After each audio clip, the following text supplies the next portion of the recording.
What's up, love? How you feeling? I'm good. How you feeling? We are going to go ahead and record another episode because we got plans Yeah. coming up.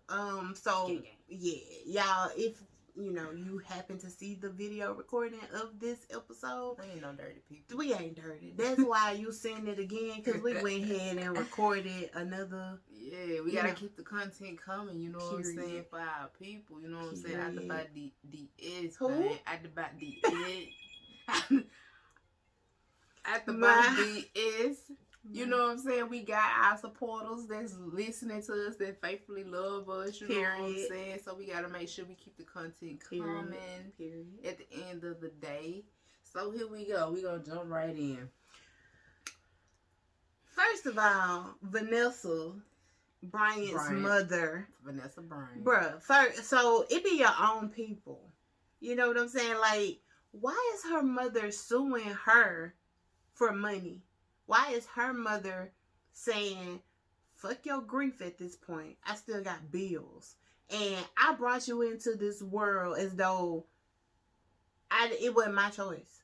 Right. So she pretty much suing her for her taking care of her for 18 years of her life because her mama won't give her, her daughter, Vanessa, will not give her mother any money. She has cut her supply off because she's been disrespectful. She's been just asking for outrageous amounts of money, just doing the most as a mama instead of being supportive, not looking and realizing that, yes, she lost a daughter, a husband, and still got kids to take care of, and she has a lot on her plate. She's still grieving. She's still mourning the loss of her loved ones, and here you go with your fucking hand in the motherfucking cookie jar wondering why she ain't giving you nothing because she don't have to. She don't have to support you. She chose to do that. That was something that she was doing out the love of her heart for you. But now you want to be an ungrateful mama. Yeah. So now she cut your ass off. Yeah. And this is the extremes you take it. You want to go and fucking sue her for you laying down and opening your fucking legs up and having her. You want to sue her for you having to take care of her for 18 damn years. The audacity. The fucking audacity, bro. I just, ugh. You're sick, man. You fucking sick, mama. And I just don't understand. Like, at the end of the day, it's just like, bitch, go out and find... I'm sorry. Yeah, she said what she said.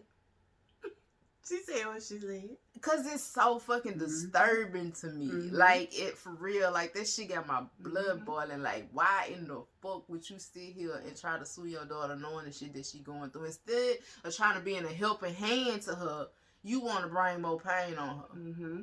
Like, the shit is so fucked up and whack to me, man. Like, that shit is lame. Like, for real. I don't understand. And it's just... As a parent, why would you, at this time, this woman's, bruh, she's still mourning her kid and her husband. And you so focused on money, bruh. I don't understand. Parents should not bring kids into the world. If you know you don't fucking want them. If you know you don't fucking want them, don't bring them into the world. That make me think about that damn Iyanla Fix My Life we just watched. Bruh, let's talk about that.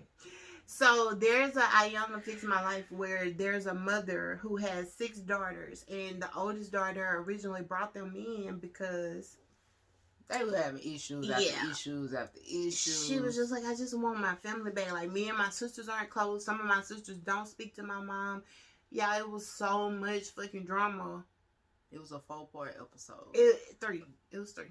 It was 3. Yeah, it was 3 because she went to sleep on the 3rd one. But it was so much in it. She was like, you always start watching this late at night when I got to get up and go to work because she couldn't go to sleep. But it was so much. It was like the kids, they would disrespect the mama. The mama gave them away. Yeah. And it's like you find out that it was actually like it's just a generational curse. Had a better life than the other one. 2 or 3 of them had been molested. One of them, the mama gave the oldest daughter, and I think the knee baby or something like that. I don't know how you would describe a knee baby between 6 kids, but it was like the knee baby because she was in the middle. Okay. So it was like the oldest child was real cool with that family member that had molested the mama. And then the mama ended up giving the knee baby to like the people that the family that actually molested her. It's Mm-hmm. like, what the fuck? Why would you send your child into an environment that you weren't even protected in? And as a mother, you don't protect your child by sending your child, which allows her in turn to also be molested and not believed by the same fucking family. The whole time Mel was sitting here watching, saying she don't want them kids, even though they were adults. But the mom had the audacity to come out her mouth and say, I didn't want them. Right. And it was a generational curse because her mom gave her away. Her grandmother gave her mom away. Mm-hmm. And it's just like she repeated the cycle. And then the daughter, who also had been molested, she wanted to prove to her mama that you could have had all 6 of us and took care of us and loved us had you wanted to do it. She had 7 kids. And she was like, I'm not giving away any of my children.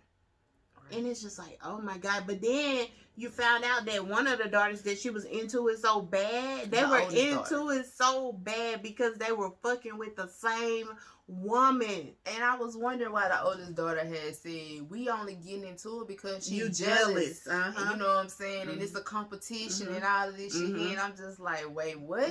Well, how you in competition with your daughter? Make it make sense. So later on in the episode, that's when the oldest daughter was like, I really can't make amends with my mom until we sit down and have a conversation on why she didn't tell me she was into women, why she didn't tell me text. She was like, she was at work and her mama was sending her emails and text messages and calling her phone, talking about some mentally abusing. You know what I'm saying? Pretty much, because she was talking to a girl, but the whole time the daughter never knew that the mama was dating this same woman, the woman that they was dating to.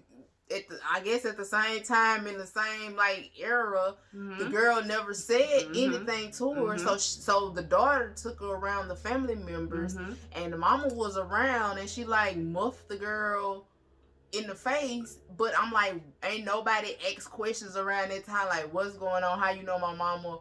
Well, because she didn't know. She didn't know that she knew her mom. Only the mama and the woman knew that they were fucking around. The daughter was the only one that was literally in the blind. I know, but I'm saying, like, at that point in time, like, she could have asked her then, like, why did you do that? Well, she just thought her mama didn't like the fact that she was dating a woman. That's crazy. But the whole time, and then the mama even came out and was like, that she was mine first. I said to Mel, I said, do you... Like, I can't even imagine how fucking player that woman felt to know I got the mama and the daughter, and the mama know, and she ain't saying that, so I get to keep her. I just gotta worry about her tripping every time we come around, but I know she too scared to tell her that that's what this is. I was like, bro, you like the ultimate pimp. But I wanted the mom to leave her alone so that she could rebuild that relationship with her daughter, because that was some bullshit. But yeah, that was really good. They got into it over the fact that she said, you got mad because she bought me a pair of shoes. The mama said, nah, she bought me several shoes. And I was like, my God. The bigger picture, please. The bigger fucking picture. It was just petty. They both was petty. They both was mad. Yeah, that was really good. People can say what the fuck they want to say about Iyanla Fix, but they like to be having some good stuff. Yeah, and she be carrying this shit. I know she do, because that shit is crazy. And then when they had to ask the knee baby, the one that the mother gave to the family of the mother being molested, when Iyanla told her to use her words and say what she felt, she just, it's this scream that she had that came out.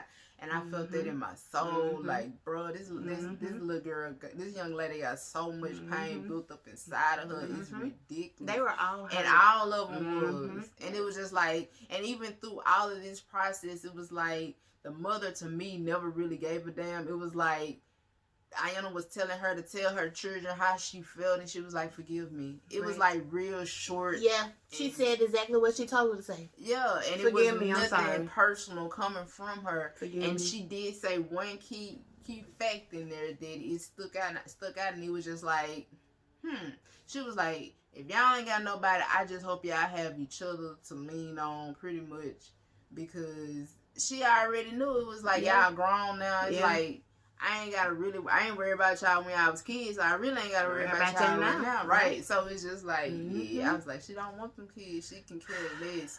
Like, her soul was hurt too, because she's been molested more than once. Even the molestation when she was like 7 years old. Mm-hmm. You know what I'm saying? And then she got re-molested in her early teenage years, and then she had a baby. You know what I'm saying? So it was just like babies after babies after babies after babies, and it's like she never could heal her own wounds. So it was like she studied bringing responsibilities in this world. Like she couldn't focus on that. She was addicted to drugs. It was like it was just a trickling down effect, and she had no one to turn to. Right. So it was just like she couldn't be there for her kids in the way that they needed her because she had no one there she for didn't her. have an example of how to do it. Right.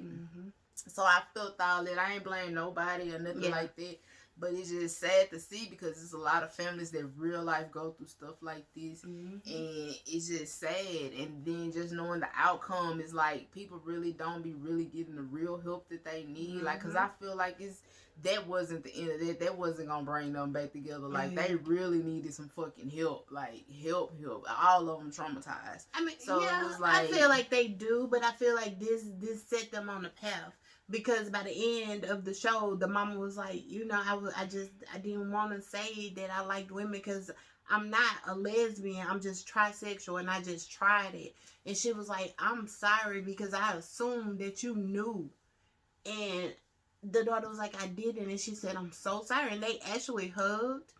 And she told her she loved her. And she told her mama that she loved her. So I think everybody actively works to try to have a better relationship and actually speak, because one thing that they have, which I understood a lot, is being shutting down. When I get mad or I feel attacked, I shut down and I don't want to talk, and that's not good. Right. You have to express yourself and not expect a person to be able to read your mind and understand what it is that you feeling. You have to talk. And so I think her giving them the tools to be able to express that I am upset with you because, and you sit there and you actually listen to receive it. I think that right there is major, and I feel like that's gonna help them a long way. Yeah. Me and my family personally are working at that right now to be able to say I am upset with you because, you know what I'm saying, and not be defensive of what you're upset with me about, but empathetic. To try to tell you, even if that was not my intention, I understand that hurt your feelings. Yeah. So, yeah. I mean, I get it. It's a work. Yeah, it is work. And that's why I just feel like, I don't know, I feel like they need more than just Iyanla. Because it's just, I see the battling of everybody's trying to talk, and get their point across. Ain't nobody listening. Yeah. You know what I'm saying? And even the mama was about to walk out during the episodes as well, because she was like, because she what she was saying, she mean and she don't never want to listen and all that. But you got to be able to listen to them too, because at the end of the day, you went through what you went through, but they went through what they went through. They went through what they went through. So at the time of them speaking, you have to be able to listen. You know what I'm saying? And I think that's going to be the biggest ordeal that they face, because of no one wants to really listen, because so many people done been through the traumatizations that everybody got something to say at the same time. So, I don't know, but this Wicked and Wild, man. Speaking of healing, Gates released a new mixtape where he again, this her favorite artist if y'all don't remember, but dang, babe, your arms look good. All right, that's enough thirst trapping. But Gates released a new. I'm not violent. Gates released a new mixtape where he spoke on, you know, his healing and what he's been going through with his family. And so I like Fairy Tales. That's the last one. He to me, he released his inner deepest secrets to the world. By him being molested as a little boy by another male. You know what I'm saying? So I really, really like Fairy Tales. Fairy Tales stick out. But he also take it back to Luca Brasi, and you know what I'm saying? He can get it out the Luca Brasi. Oh, okay. I don't know what's going on with my this mouth. Tongue, I don't know. Bye, y'all.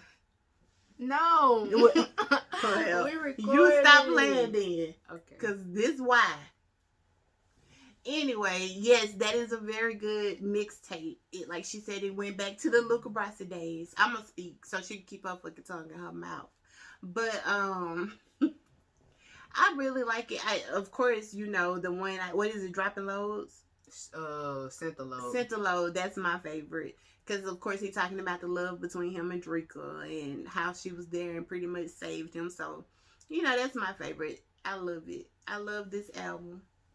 That's all you gotta say. That's all I got. Well, one of the things that I did figure out, also being a private investigator, was when he was saying like he took the break from social media so they could heal. It's on the song called Shit. Yeah, everybody was trying to figure out like what. Well, maybe not everybody, but us and people that like gay. So what are they healing from? And that was around the time where the sex tape came out, and so we had a conversation where we talked about it, and I was like, this is what they was healing from, because Drika knew the sex tape was finna come out, but something about it didn't sit right in my spirit, because I'm like, she already know that he fuck with other women, he sleep with other women, he talk about it constantly. Why would they really need to heal? But he has a song that's on this album called Shit, where he pretty much saying, I don't owe nobody shit. Right. And I have women who have babies that won't let me see their kids, let me see the kids. But then you want to say that I ain't doing shit. I said, aha. That's the healing. Because I allow you to do anything that you want to do. You couldn't even not get her pregnant? And I was like, wow, that's the heal. He had to separate, because now if you just even pay attention to him, he stay with his family. He off social media. He off social media, and he always around his family. And Drika has gotten more active. So I'm like, yeah, because you was doing too much, because they Aquarius. You give them an inch, they take a mile, and it's like, I'm trying to let you be free, and I'm trying to let you do you. But damn, can you think about me at all? Somebody. I'm just grateful that she can't get another girl pregnant. But yeah, I really like the mixtape. Y'all should check it out. Yeah, it's called. What is the mixtape called? Hold on. The General Understand. I'm gonna edit that out. Nah, we're gonna keep that for sure. What's the name of it? She wanted to say it so bad. Shit. What's the name? Only the Generals Part 2. Only the Generals Part 2. Check that out. Check that out. All right. And then the last thing, babe, we watched that had, I don't know if y'all ever heard of the Cecil Hotel in Los Angeles. Bruh. So, we thinking about going to Cali. Oh, okay. I thought you say the Cecil. I won't be there. We thinking about going to Cali. Or stay on Main. So... we thinking about going to Cali this year. Mm-hmm. So, at the end of the day, the Cecil document was right on point, so that we know to stay clear of this motherfucker. I swear. / stay on Main, because they made it 2 goddamn hotels. It's the same hotel, so that shit is tricky. But anyway, the documentary was about the lady named Elisa Lam. She was Elisa Lam. Elisa Lam, yeah. Elisa Lam. She was a Canadian student in college. She wanted to take a trip. She had a couple mental issues, a little chemical imbalance or whatever like that. Her medication should have kept her on point. Her parents didn't really want her to go off, to another state by herself and travel, but that's what she wanted to do. She was grown at the time. She was 21. I think she was 21. I think she was 21, if I make no mistake. Yeah. So she ended up going to Los Angeles, and she ended up staying in the Cecil Hotel. She stayed there, supposed to be like, I want to say 4 days. And so she was there. She was, doing her thing. And at first she was there with other ladies in the room. I don't know how they shared a room, like a boarding. Like, I don't know what the hell that was, but that she said they were sharing a room, and then I guess she stopped taking her medication out there, so she started doing like writing little notes saying "You're not alone, get out," and she was tired of them women. She was just ready for them to get the fuck out. She wanted to be by herself anyway. But anyway, after that, the desk clerk pretty much put her in her own room. From there, she went to a bookstore. Got a book, came back to read it. She was in one little area, and she screamed something out. I'm trying to remember what it was. I can't remember that part. But anyway, she screamed something. I just watched the documentary. It's on Netflix, y'all. But this is really good. So at the end of the day, she got the book, and when she was in that little area, whatever it was that she screamed out, they wasn't paying attention because it was at the Cecil Hotel. That was used to serial killers being there, victims of suicide being there, just all type of people that get out of jail. It was like a halfway house for them too. So definitely don't want to go there to stay. But at the end of the day, she was just chilling out, and so one night she got on the elevator and she was like real paranoid, just pushing all the buttons. And like before she got on, she was like doing different hand movements, like she was talking to people or somebody, like the door went shut. Can't see who it was. Yeah, the door went shut and all of that, and then all of a sudden here she goes to somewhere once she get out the elevator because the door wouldn't close, and once they never seen her again, and she was supposed to check out the day she was supposed to check out. She called her family every day instead of the day that she was supposed to check out, and the family was worried and they was trying to do a search for her, whatever. Anyway, she was found in the roof of the upstairs, the top of the building water tank. With the door closed, with the lid closed. And it's just like people was reporting water was being brown and it tasted funny. They bathing, just drinking. Oh my God. In this lady decaying body. And so she, mind you, she was missing for like 19 days before they found her. So nobody know how long she was in there. You can't tell on the decomposing because she wasn't like, she was white. Yeah, washed all her color out. Her body was just in water. My God. Oh. So, yeah, all of this happening. And at the time, it's just like, so everybody's trying to, at the time, all the conspiracy theorists, they're trying to break it down. So who she was talking to in the elevator. Who, before she got on the elevator. Was somebody holding it open? Was somebody intending for her not to get on there? Was somebody following her? Because they said that someone bought her a box to the hotel, which was, they found the box in her hotel room because they had all her stuff packed up, which was from the bookstore. Okay. Remind me to go back to that part. So anyway, with all of this being said, it's like you have so much to look for. Like, how did she get in a water tank that you have to get on the ladder for? You know what I'm saying? Like, how did she close the lid? Because the first statement, right, the janitor said, the maintenance man said it was the lid open. was. They said it was closed. No, he said it was closed. He said it was closed the first time he spoke on it. He said that it was closed. Which meaning that if it was a suicide, how did this lady go in there and close that tank herself? It was no possible way. Right. No possible way. Right. So then story keeps unfolding.